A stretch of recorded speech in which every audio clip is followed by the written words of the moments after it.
welcome to Women of Platforms, our second back after our summer break.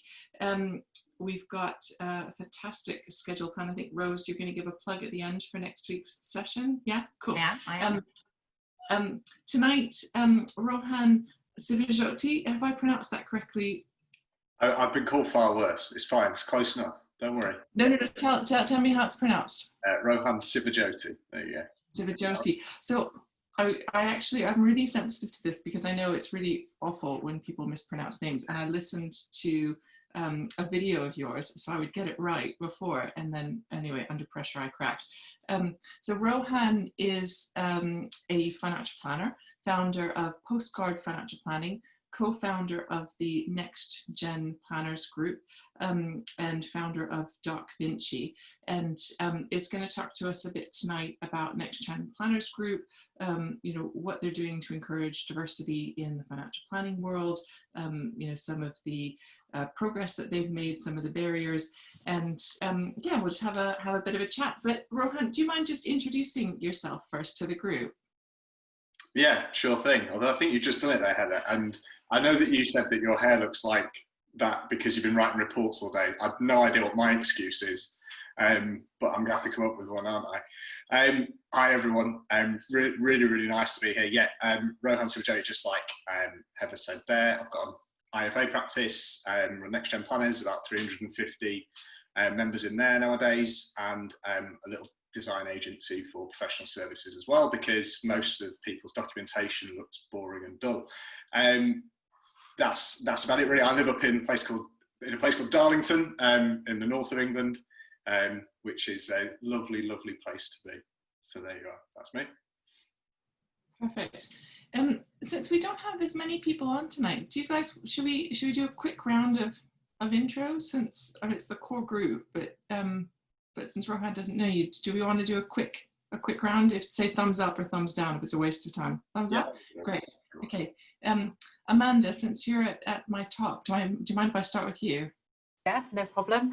Amanda Hall, I'm the head of financial capability and advice at Smart Pensions. Ex-advisor of 20 years. I gave advice 3 years ago.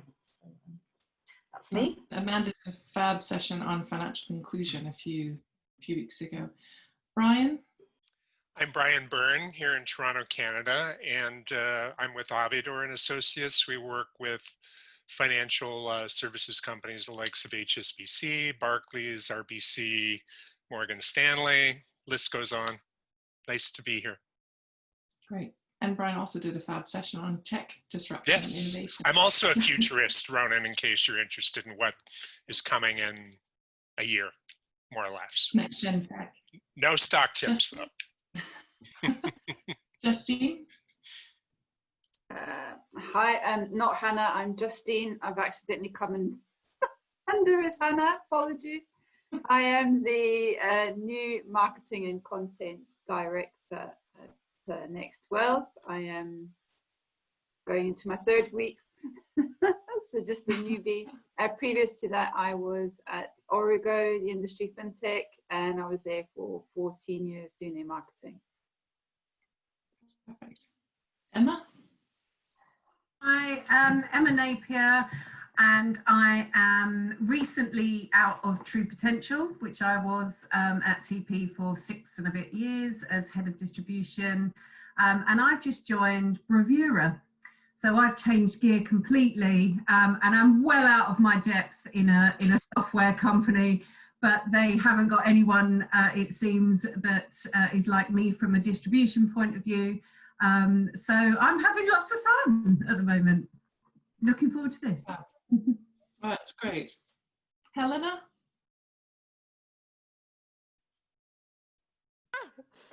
Can't unmute. I'm Helena. I'm an IFA. I've recently started my own firm. Yay! So yeah, based in Hitchin, and just give full financial advice. That's basically it.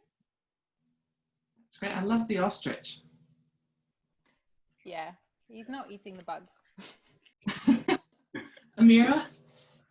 Hello, Amira Norris, Head of Account Management at Nucleus. I've been there for just over 3 years, former IFA business owner before that.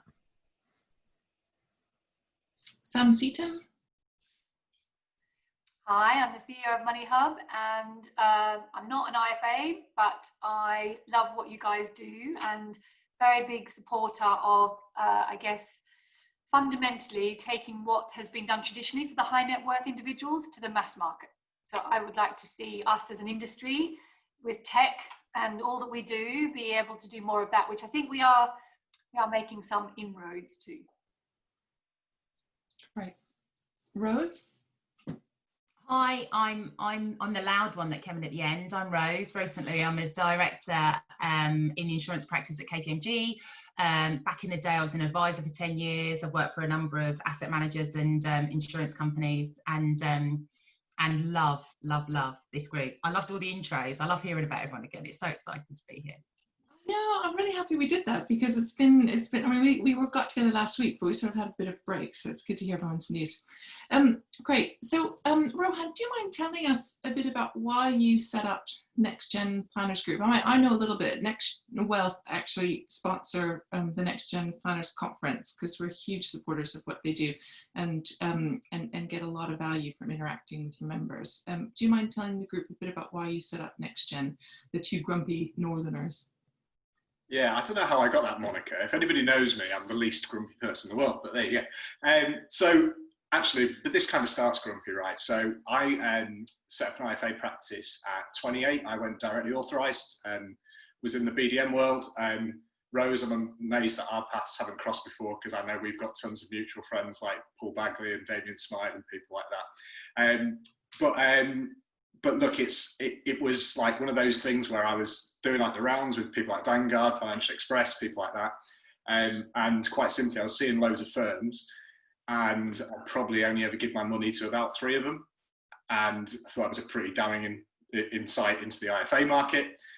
And quite simply just took a really good piece of advice that my dad gave me, which was, you don't need to reinvent the wheel, just do something better than someone else. So I kind of thought, I'll have a stab at this, I'll have a go. And went out DA at 28, had no idea what I was doing, made tons of mistakes, but I had no support network around me. So I remember going to a well-known industry event, standing in the bacon queue, and there were 2 guys in front of me talking, basically bragging to each other about how one of them had taken 7.5% up front on a 400 grand investment bond. And you kind of stood there going, I'm in the wrong room. I'm in the wrong room for all the reasons that I have nothing in common with these people in terms of their ethics, but also in terms of things like diversity and everything else. We all very well know that well-known phrase in financial services of male, pale and stale, and it was very much that. So me and a friend got together and thought, look, we need to, if we can't find this community, we need to build it, and started a little group, a few people that we knew via Twitter, whatever else, and just said, hey, let's just collaborate, share ideas and stuff.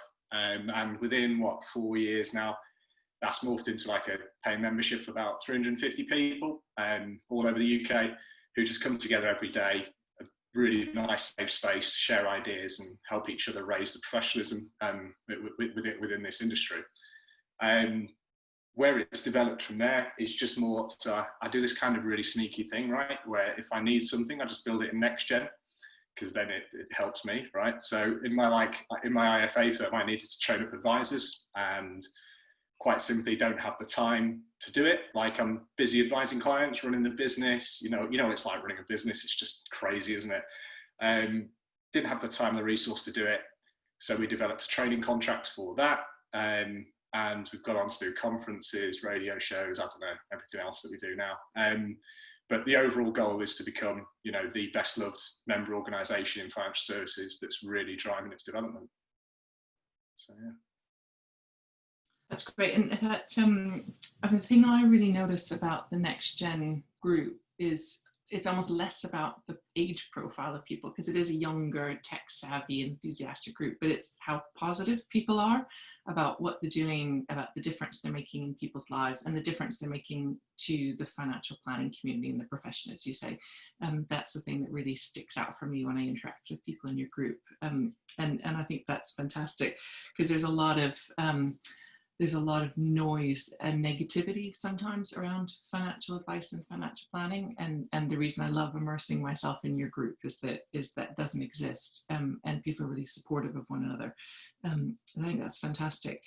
You guys have done a lot of work to bring in new blood into the industry, doing programs in universities, helping with some training programs to train up different people within financial advice firms to become financial planners.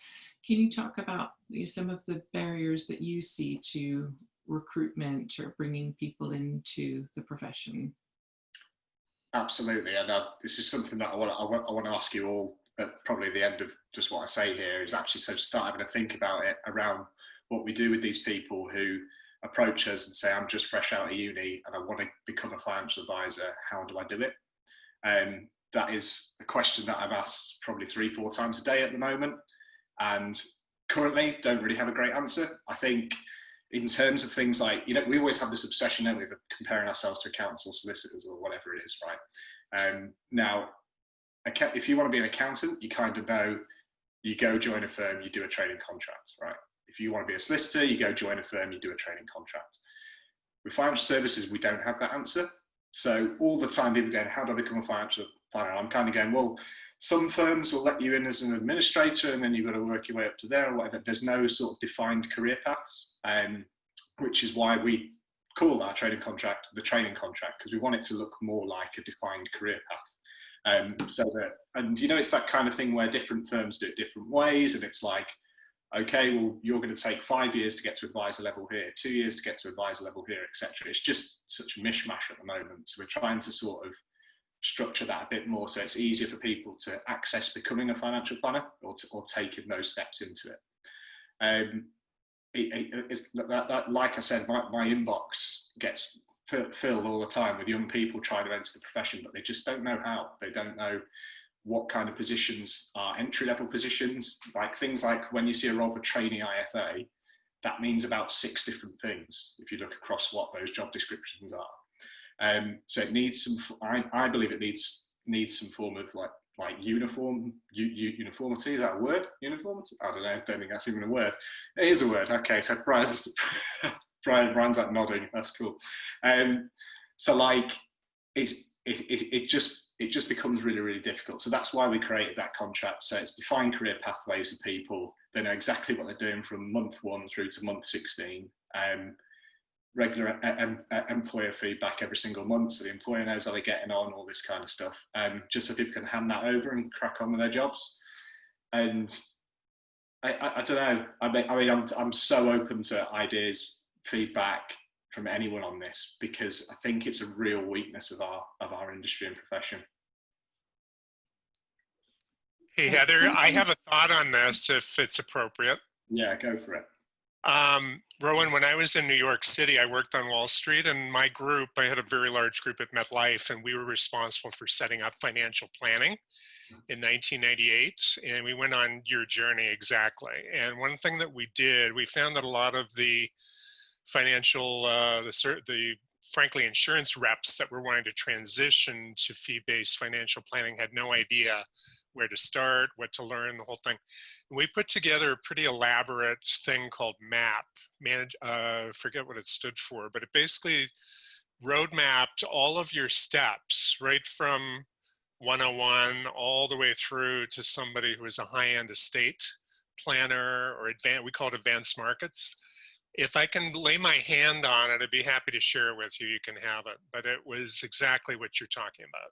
All the training, all the on-the-job experience, mentoring was very important to pair up a newbie with somebody who had done it for a while. So I'll volunteer to give you some of that if I can find it. It's old, but it's still very relevant. Oh, super. Thank you. Appreciate that. Thank you. Can I share something? Because I actually agree with you. I think a big issue is that advisors wear too many hats. So if you think about an advisor owner, how are they making time to train that person so they don't drop off and go away? And we've had to think about that quite carefully in our practice, because we had an advisor and we've now sort of decided that our recruitment policy going forward is only to take fresh young advisors and train them up, but they shadow us for 2 years. So they literally their whole day is spent shadowing us, doing all the bits like keying fact finds, doing some research, but learning from us. Because the one thing we found is when you do let someone learn on their own, they don't necessarily follow a structured way of working. And I don't actually know many advisors that do. We all do a million things in a day. And actually to try and set up for someone who doesn't have any idea how we work, how to work with that problem solving mentality is actually difficult. So we thought the best way for them to learn is to shadow us. But we have spoken to quite a few advisors who's joined other practices and are just disheartened because they don't get the support. They get shoved in a corner of a textbook and say, get on with it. But when I started as an advisor nationwide, I went on a 4-week residential course. You don't see anyone doing that. And if you think about it, if you can take someone start to finish understanding the process in such a rigorous way, they've got better foundation to work on. But there's not many small firms that can actually do that, I don't think. That's why the advisor school and things like that, that Old Mutual, Quilter, whatever they are called now, are doing, those type of structured programs are better. But I just worry that advisors won't invest in that enough. And that's the only way you can really give someone a good foundation above textbooks to know where to go to for help, because it's a very difficult role to learn. And it's not something you can just go, right, there you go. But we have got a great opportunity as an industry because so many people are going to struggle for work. And it's such a good opportunity for us to grow. And I try to reach out about the Kickstarter program, but I just can't find enough interest. And I just can't believe that people aren't interested in hiring someone for 6 months for almost no money because the government's going to pay for it. And it's such a brilliant opportunity to grab graduates and say, look, this is a career. Are you keen? I'm absolutely gobsmacked that nobody's keen.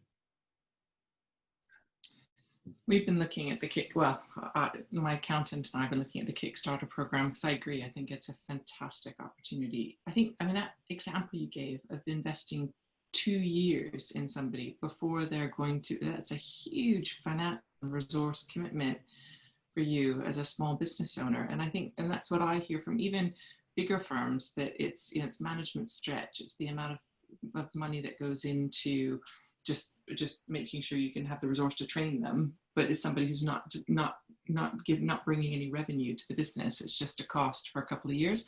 And then there's some firms struggle with if they leave after those, you know, after they get qualified, because there's such demand for good financial advisors. And one of the things we talked about at an industry forum that I chaired a couple of years ago with bigger firms was whether you could have some sort of central pot to fund this. And then maybe that's what you're getting to, Rohan. The person that suggested it used the example of Sandhurst, that you have sort of a central training academy that people then pull from, and that the training and the, you know, the internships, mentorship is all done through that central academy, but then they work in different local offices. I don't know if anyone's got an example like that. And Amira, I know you've put something in about SJP's academy. I don't know if you want to talk a bit about that. Yeah, I mean, I know the Quilter / Old Mutual model, and I know the SJP model just because I know people who have gone through it. And I do think one thing SJP does well, and one thing that Rohan's program does very well, is that it does those rounded skills. So it's not just about the academic smarts and passing the exams. It is that soft skill stuff. Like I learned all of that through Ziffer. That shows my age. You know, Zurich used to put these amazing programs on years ago where you could do the, you know, soft skills, how to answer the phone properly, and all those soft sales skills. But what they do is they give that commitment. So SJP do give that commitment that you're going to be with them. They're going to give you a career. And obviously we don't necessarily want them all trained the SJP way, but it does give them a really kind of good broad knowledge and basis. They get them out in front of clients really quickly. And it goes to Helena's point of the time commitment that it gives. If we could get something which was set up, and maybe it's an extension of the program you already do, Rohan, where it's you kind of take them out of the company for a while and give them some of that soft skills training on a more deeper level. So it's not just all about the poor advisor business owner who's now also then having to find a couple of extra hours every day to also just support somebody else's journey. So that's basically exactly the program, because it was the exact challenge that I had. I don't have the time. No. I'm too busy doing other stuff. So we essentially just take that off people's plates, and it's for small, medium firms who don't have training capacity in-house. It's as simple as that. If you've got your own training program, super. But it's to help small firms scale up. Simple as that, really. I agree to an extent the SJP model is good. Our challenge with that was that we don't think you can become an advisor in 6 months, or a good one anyway. Like, ours is 16 months because it takes time to become good. It really does, to learn all the parts of it. We have purposefully extended it because it takes time. And anyone who's advised before, I know there's tons of people here.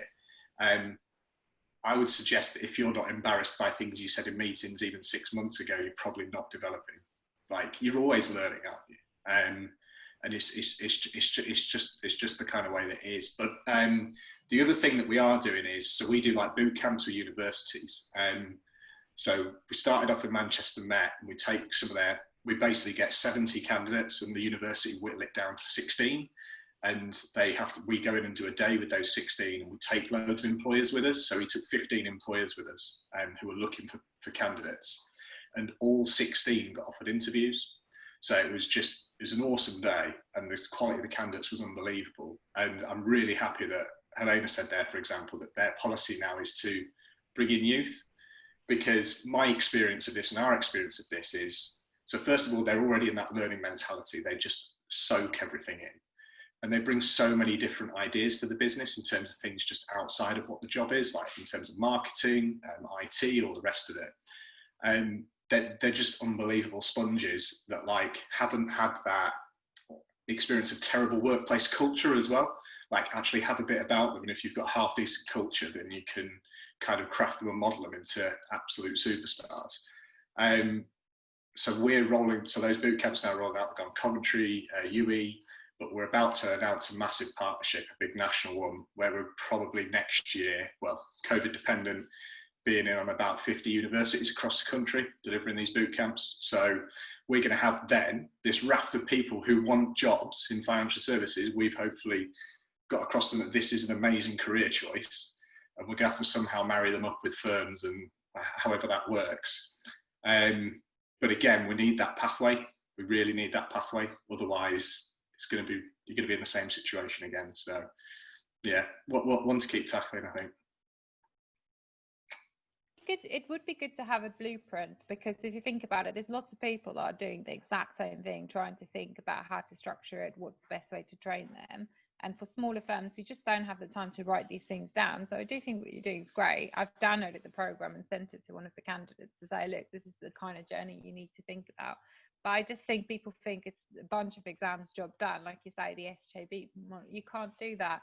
You need to learn a huge amount of soft skills. And I think you can only do that properly through observation, personally. Totally. Agree. One of the things I want to ask about is some of the promising signs that you're seeing about diversity in the financial planning profession, and sneak peek at some next wealth data coming your way soon. So we do a study with the PFS every year, and of their members, and we look at a lot of stuff, but one of the questions we ask is age and gender, and so we looked at how gender maps across different age groups, and because it's on average it's 18% of financial advisors are female, but there's real differences across different age bands. So over 65s, it's 1 in 10 are female, but under 45, it's 3 in 10. I think, is that right, Justine? I think I got those numbers right. Yeah. So we're already seeing, I mean, it's not 50-50, but we're seeing some really promising signs that that younger generation of advisor, and under 45 isn't even actually that young, because the average age of a financial advisor last year we said was, I think it was 54. So it's not, that's not hugely young, right? I'm 46 and I don't consider myself that young. So 45 and under, it's still 3 in 10 are female. So that's really promising. Are you seeing some promising signs of sort of a different mix of people coming through? Massively so. So I can obviously only really speak of NextGen in terms of, so all sorts of different levels of diversity. So first of all, average age of a NextGen member is 35.6. So that's fairly good in itself. It's 35% female audience as well, which is great, which is far higher than industry averages and all the rest of it. In terms of ethnic diversity, it's a huge lot higher as well, but we unfortunately don't have any statistics around that at the moment, but we can kind of tell with that. And it's just generally very, very promising. We launched a new course for people starting up new firms over the past couple of weeks, and 40% of the applicants for that have been female, so that's been great as well. And it is there, it is coming, like I can feel it like coming through. Like if I can just take you back, actually, I've spoken about it before, to something like, so this is like generational. So my dad was the first insurance salesman, BDM, in the whole of London who was of colour, and this was way back when, and he was overlooked for promotion time and time again, all this kind of thing, because of the colour of his skin. And that was later, basically one of his managers 10 years after he retired sent him a message saying, I was that person, I'm very sorry, I was racist, basically.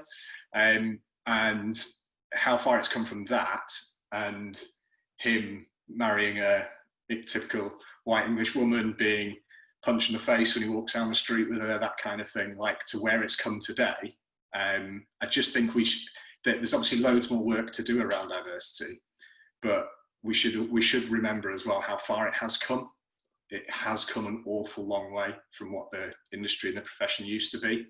And I think the signs are really, really encouraging. Actually, I'm way more bullish on diversity now than I think many of us can be at times. I'm just seeing a lot more of like some really good things. Well, so we do something as a board, which is where if we're ever asked to sit on a panel or whatever, we refuse unless there's female participation on it.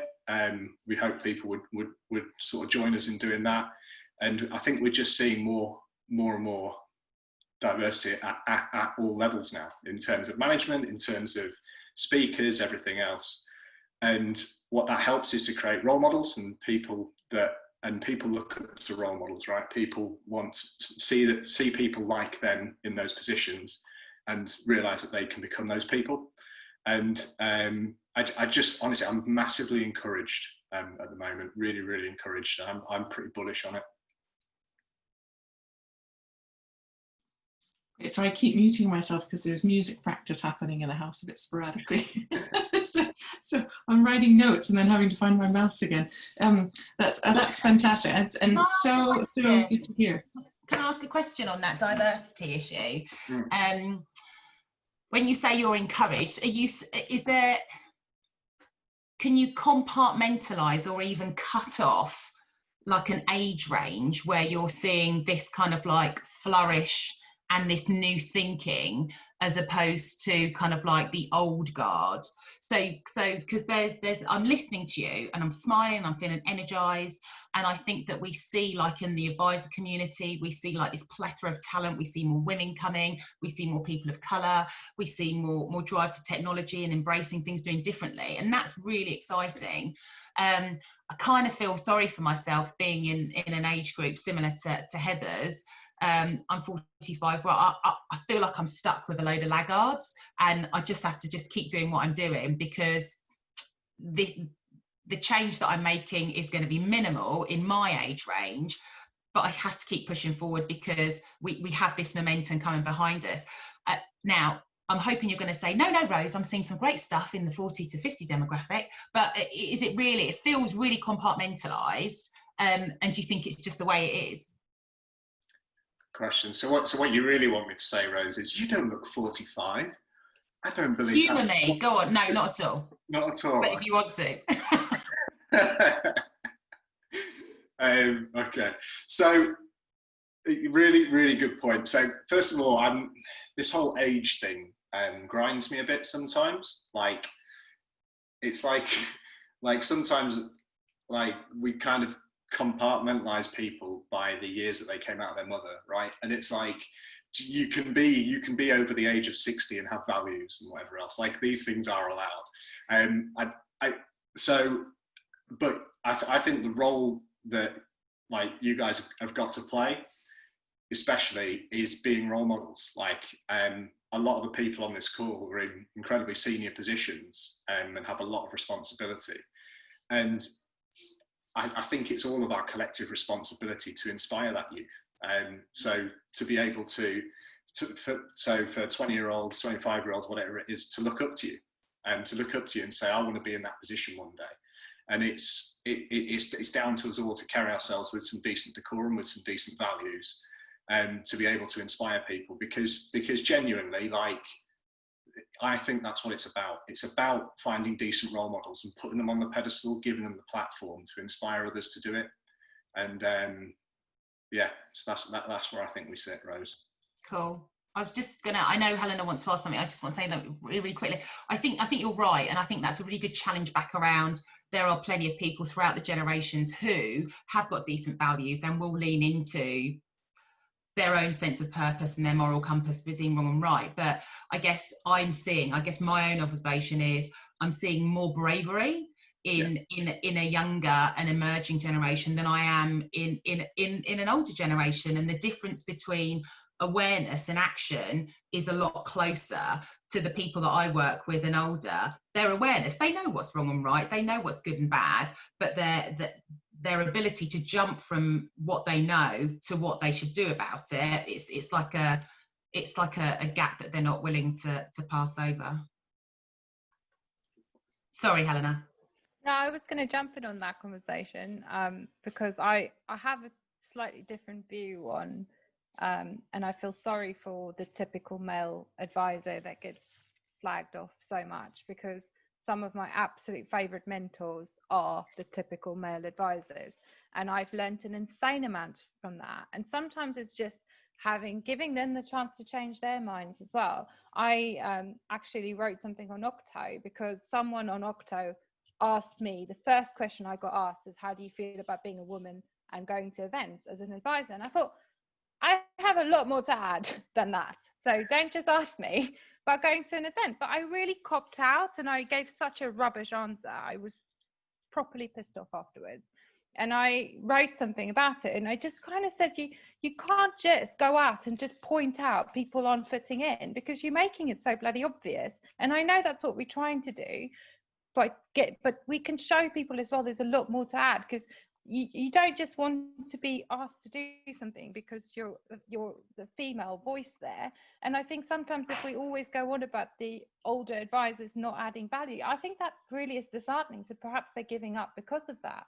And I feel that I had an insane amount of things that I learned from some really, really sometimes older school advisors, but they still got value to add. And we owe a lot of the wealth in the UK to the people knocking on doors, selling the pre-plans, convincing them to invest their money. That we don't have that now. We have the advice gap because of that. So I do think there's a balance that should be had to some extent. Does that make sense?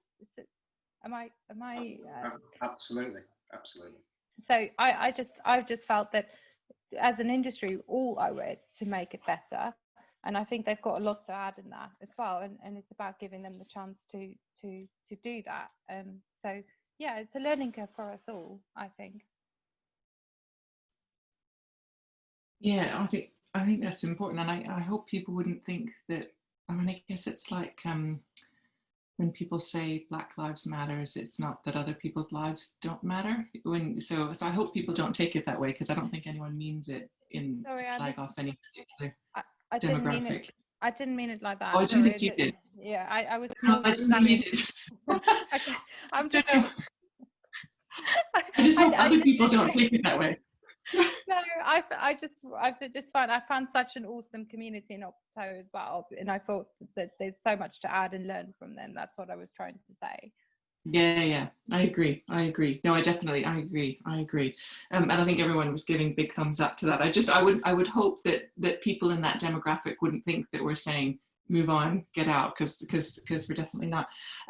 On that question of different generations, I think one things I'd be really interested in is whether you see a difference between intake and persistence through the industry, because I think that's one of the patterns that we've seen in past generations, is that there's really strong intake of diverse, well, particularly women. I don't know about ethnic diversity because there's reasons we can't measure that, but there's been really strong intake, but the level of seniority and representation really drops off, whether women have children or not. Their ability to move up within organizations seems to fall off in their mid-30s. Or has in the past. And I'm just wondering if you're seeing any difference in people sort of sticking with their career and not leaving the industry. Maybe it's too early for the NextGen group, I don't know. Well, something that we're noticing, I'm going to talk, I'm doing the Nucleus Illuminate sessions tomorrow, so I'll shout out you and Amira there. And my talk tomorrow is about building a sustainable financial planning business. And there's a bit in there where I talk about this this thing whereby a lot of the people who, let's say, typical retiring advisor, mid-50s, early 60s, whichever it is either obviously going down the route of consolidator, or if it is internal succession, it's generally not going to the 40-odd-year-olds or whichever it is. It's actually going younger than that, and that was because of a bit of a collective mishap within the profession that we just forgot about recruitment in the late 90s and the early 2000s. There's actually quite a big generation gap at the moment that we're seeing between people retiring and the people and the incumbents, basically the people who are going to come in and take over. So actually we're seeing that a lot of people, especially in their 30s, are taking over firms, and it's coming a lot earlier than what it perhaps has historically done, because there was this massive gap of recruitment within that late 90s, early 2000s period that sort of worked its way through. You'll also see all these surveys, don't you, that come out every 6 months or so, that 30% of advisors are retiring, 30% of advisors are retiring, 30% of advisors are retiring, but advisor numbers don't go down. And you're kind of like, well, hold on a second here, what's going on? And I think there's actually quite a big case of we're kind of good at planning other people's retirement, but we're not very good at planning our own. And I've seen an awful lot of that, people hanging on and hanging on and hanging on because they realise that they kind of can't live without it. They've always been in it, kind of thing. And it's that whole, what is it? There's some analogy with builders, isn't there? And the houses being a mess or whatever it is. They build other people's houses but never fix their own. It's sort of that sort of kind of thing. So what we're seeing actually is a lot of people in their 30s taking on loads more responsibility early in their careers than they historically have done. Oh, that's really good. That's really good to hear. Sorry, I'm looking around if there's any questions now, because before I get too absorbed in this. So the next thing I wanted to talk about, there's some people in quite senior roles within platforms and fund groups they're part of this, the wider group. And I'm interested in your views on how you think that the relationship between providers and financial planners will change and has changed. And my view is that this might help, just so you can agree or disagree and say how it's different. My view is that financial planners are buyers of products on behalf of their customers. So we've changed from just product distributors, which is how the regulator unfortunately classifies advisors and platforms, weirdly. But it's, sorry, I got distracted by something shaking. Just excellent. Zoom bingo, I love it. But do you agree with that idea that financial planners are professional buyers on behalf of their customers? And do you think that changes the nature of the relationship and the support that you'd need and what you'd be looking for from those partners that you work with? Okay. Yeah, I think I do agree with that. And like I said before, I've sat on the other side of the fence. I've BDM'd at platforms like co-funds and whatever else as well. So if I'm putting my advisor hat on now, what do I want from platform support and platform world and that kind of thing? It's fairly simple. I want the platform to work. I want it to do what it just hold people's money. I don't want loads of flash tools and all that kind of stuff. I can get that elsewhere. A platform doesn't need to build me a cash flow modeling tool or whatever else it is. I can get that elsewhere. That's cool. Just be good at the thing that you're supposed to do, which is hold money. And quite crucially, when clients want their money, they get their money. The other thing that I wanted to do, basically, what I want them to do is listen to their customer base, and their customer base is the advisors. I can't tell you how many times I've been harping on about e-signatures over the past few years, and it's taken a global pandemic to get there, hasn't it? Like, finally people are doing it. Like, just for years and years, it's been the bane of my life. Like, because we run a totally paperless firm, apart from when it comes to applications and application forms and whatever else, and it's just a nightmare. I've seen some promising stuff around things like Origo LOA coming through and things like that actually looks like it's going to be quite cool as and when that comes around. But like that, but that's kind of it really. And it's like anything that adds value, and you know, I'll shout out people out here like Nucleus, for example, that add value to the business, so that will provide content that is adding value to my business as a financial planner, that is more around the practice management side of things, or culture, or HR, or whichever it is, always goes down well. But ultimately, you use the platforms because you want them to work for a client, and it's just a case of it should work, and when a client wants their money, they get their money, and that's about all that it needs to do, in my opinion.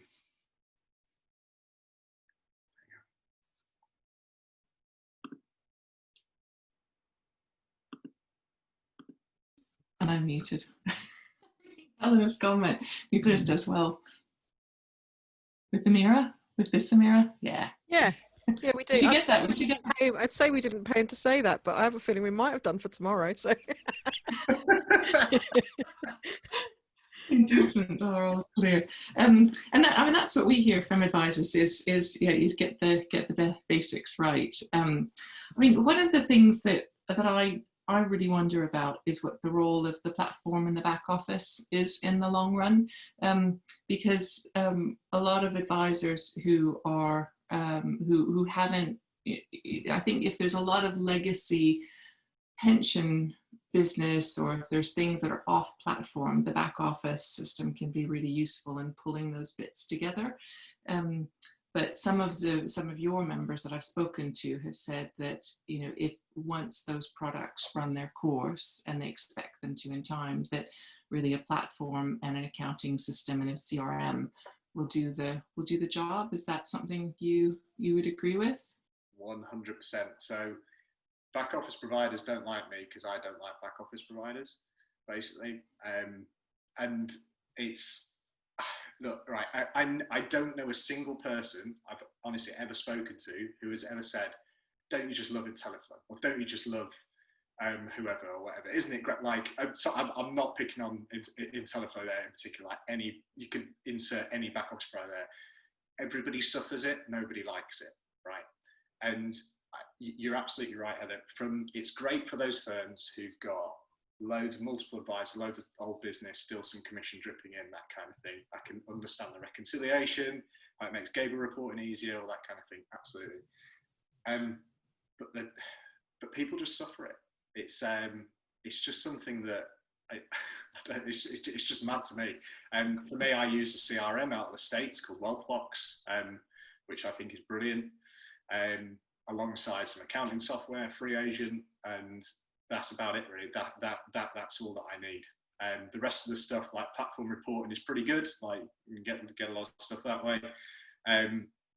But I won't introduce a piece of technology to the business that I'm suffering and is not adding value, and I'm not willing to suffer it. So until somebody can convince me otherwise, and I always challenge everyone with this, like, if you want to convince me that I'm open to be convinced that they're of use, but I just can't see it yet. I just think we're miles behind in terms of, like, when I speak to a lot of my friends in the States who are advisors and things like that, we're miles behind. South Africa is actually quite good at this. Okay. There's a lot of platforms there that they do very well, and it's much more intuitive than the UK. I do agree with you. The CRMs and IntelliFlow took us 12 one-hour sessions to configure. and that's just to configure it to work okay. It's not intuitive. None of them are really. Yeah. Okay. Yeah, no, that's pretty consistent with what we hear in our pretty broad market surveys of back office systems. If firms invest a huge amount of time to customize it and make it work for them, it can work, but it requires a massive amount of investment, so yeah, it's not intuitive. Can I be a little bit controversial? So I still think that the advisor community and the platforms, and I mean, I would put the back offices in this world as well. In a sense, I challenge everyone to be a bit more consumer focused. So I look at what the fintech world is doing, as in terms of taking things direct to the customer, and I just don't know if sometimes this community is seeing enough of that. Now, don't get me wrong, they've not got a lot of traction yet, and will it be a while before they get traction? Yes, but it does slightly worry me when I go and speak to some of the platforms, and they're like, well, Sam, we just do what our advisors want. And it's like, I get it at one level, but at another level, I'm like, but what about what the consumers that the advisors are servicing want? I mean, do we ever really? Yeah, it slightly troubles me. It bothers me. Just like a niggle you have. That actually, as a community, we're still a little bit too insular, a bit incestuous, a bit just not willing to step outside and go, well, advising is key, but only for the consumer. And in this conversation we've just had, we haven't really talked about the consumer, have we? Sorry, I'm butting in, but can I answer that question as well as Rohan? Just to say that I spent however many years, 6 years, when I was at TP, doing exactly that, trying to bridge a gap between where it was okay for an advisor to feel comfortable enough with his own data and his own technology, however deep he used that technology, to then open that up to the end client, because for all sorts of reasons that felt like the right thing to do. But certainly in the environment that I was in, there was just this barrier of, no, my client would never want to use that. Look at that, I'll print off the valuation. I'll tell you when your next ISA contribution is due. And that whole kind of mentality that we were talking about right at the beginning, about the kind of old school advisor. And I think you're right, Sam. I think that there is still that massive gap for advisors to feel comfortable enough for clients to almost work in tandem with the advisor and for the destiny of wherever they want to get to. But I don't know what you think, Rohan. No, I do absolutely agree to an extent. I know we haven't spoken about the customer much there, Samantha, and that's probably because the questions haven't been directed towards the customer as much. But what I absolutely would say is when I say things like platforms should listen to the advisors, I think that comes with a caveat that it's advisory firms who listen to their clients. So advisory firms who have client advisory boards. So we do, for example, we have a client advisory board, and we meet at least every single 6 months and all that kind of stuff, because we're hugely focused on the consumer. I'm somebody who's written an advice process for guys at Open Money. I've written their entire advice process, one of the founding directors there. I've worked on consumer-based stuff as well. And I know that ultimately everything that we do, and the reason we're all here, lives and dies with the consumer and the end customer. So I say that with that caveat, that it needs to be not just any old advisor's opinion or whatever, but people who are actually listening to their clients. And I only say it because the advisors and the platforms are so key in being able to help the consumer, in my view. So that's why I'm so I guess I'm a big supporter, but I will challenge as well, because just simple things. I mean, I know this is going to sound odd, but just simple things about when you make an investment. Most people have got no easy way of knowing where their money is. And I say that in terms of, like when the NASDAQ tanks on the news, they have no idea whether they're in the NASDAQ. It's like, we don't join the dots up for the consumer in terms of, and I just think there's a big wave coming about, and maybe it is the younger community, but I'm not 100% convinced by it. I think everyone would like to know. I just think there's a community that don't think you can know. They got used to not knowing. They've got used to knowing they're in an ISA that is cautious, moderate, or speculative, and we're done. Whereas there's another wave coming through that's like, what do you mean speculative? What nuclear arms speculative? Or, what does that mean? And there's this wave coming where, we will come under, I think, a lot of pressure to really up our game. And I don't think we're going to be able to sit behind stuff anymore. I think it's and the advisors and the platforms are going to get, I think, hit with that first, if you like. But that's just my view. And I think it's a good thing, personally, Do you think that part of I'm setting you up. Why don't I tell you what my view is rather than trying to set you up to give my view? So I think part of the issue is the way that platforms are regulated, because platform to me is, I know it's a tax wrapper, and the tax wrapper belongs to the customer, but it's essentially the way it's used by advisors as a piece of technology to enable their business. And technology doesn't work very well if you're forced to use multiple pieces of the same technology to replicate that within a business. And so it creates this strange tension where platforms need to develop functionality that is for the end customer, and the value has to be based on the end customer. That's who's paying for it, but it's sort of sneaking in the value to the advisor, because that's who's really making the decision about which platform to use. And it feels to me that there's a bit of catch up that needs to happen there to help advisors. And I think a lot of the advisors we've spoken to over the last few months and during COVID have absolutely given their clients access to their investments. Some of them aren't particularly interested. I think the next generation that might change.